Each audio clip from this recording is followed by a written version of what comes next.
going to do the three types of friction. Okay, the three types of friction are: number one, static friction. So what is static friction? Now suppose this is a heavy load. Okay, this is a heavy load and this load is kept on the ground.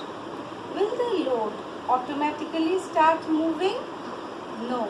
The load is heavy, which means it has a very big mass. Okay, therefore the force of friction from the ground will also be more, right? So it will not allow the object to move away. So this type of friction is called static friction, which does not allow the object to move. Okay, so this object will not move unless it gets a force from this side, right? So until then the body is static or at rest, and therefore the force of friction that is acting between the surface of this object and the ground is called the static friction. Alright, now let us see the object. Now it is very heavy and I cannot move it. What do? I take an inclined plane, and through that inclined plane I start pushing, and I find that it is pretty easier and the object is moving upwards, right? So here we can say that the object is sliding upwards. Yes, so the force of friction that is coming into play between the body and the surface, here we call it as sliding friction. Okay, it can also be something like this, that is sliding on my hand. This is also the body sliding. So here the force of friction between my hand and the body, okay, which is acting in this direction, not allowing the body to move. So that is called the sliding friction. But still there is some movement, right? Now how to increase the speed, how to make work easier? Let us take for the example of a suitcase. Now a suitcase, when you take it on the platform, and if you have to slide, it is very difficult. Okay, you get tired soon. So instead what I do, I put 4 wheels, okay, on the suitcase. Now is it not easier to pull the suitcase, to push the suitcase? Now with a little force, the suitcase can roll on. So what is therefore the rolling friction? The rolling friction between the ground and the wheels will be called the rolling friction. Okay, so which force of friction is minimum? Rolling friction is minimum because it is allowing the movement to happen smoothly. Which force of friction is maximum? Static friction is maximum. Why? Because it is not allowing the body to move at all. Now, what are the advantages of friction? Now, advantages, if you say that the friction is a necessary evil. When do you say it is a necessary evil? When it is like it has many negative qualities, but at the same time it has many positive effects too. Like for example, it is me who is standing on the ground.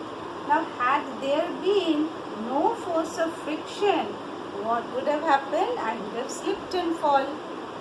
Now I am holding this marker on my hand. How?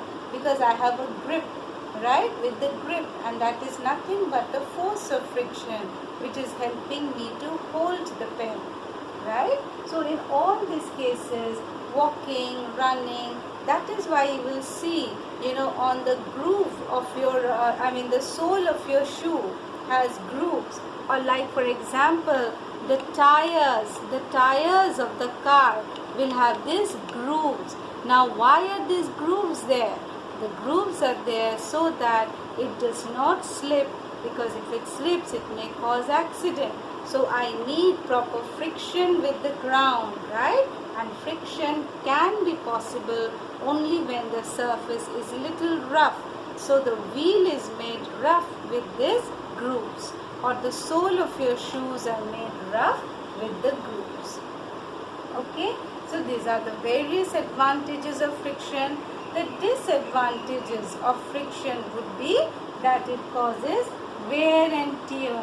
Now, wear and tear of the machine parts, or wear and tear of the wheels or of the sole of the shoe, which means that if it runs for kilometers and kilometers, what will happen? Will the tire have these grooves? The grooves will slowly wear off. Okay, so that is why these are the disadvantages, that it brings wear and tear of the machine parts. The machine parts will also, have this wear and tear. That is why what do? We put a little oil in between the machine parts so that it can work smoothly. Alright. Now, how do you, and also, if there is a constant rubbing, you will see you can rub your hand constantly, say for 40 minutes. Doesn't it become a little hot, warm at least? Why? Because friction generates heat. So if in heavy machine, if it generates a lot of heat, then lot of energy is also wasted, right? So these are the various disadvantages of friction. So one, that brings wear and tear of the machine parts. Second, it generates heat. Okay, it generates heat, right? So this will reduce the efficiency of a machine. Now, we have learned about advantages, we have learned about disadvantages. But can you tell me, how can I reduce friction in the machine parts? Like, for example, the machine parts have become too very, they are not moving properly. Simple, in a sliding window, the windows are not moving very smoothly. Why? Because of lot of friction. So what will I do? I will just put some drops of oil, and then the door can slide very smoothly, right? Or the machine parts can move very smoothly once there is oil in between them. So definitely oiling or lubricating the machine parts is a very effective way of reducing friction. Another way to reduce friction is to make the shape of the body streamlined. Have you seen the fish? The fish will always have a streamlined body, something like this, which helps them to cut through the water and to reduce friction.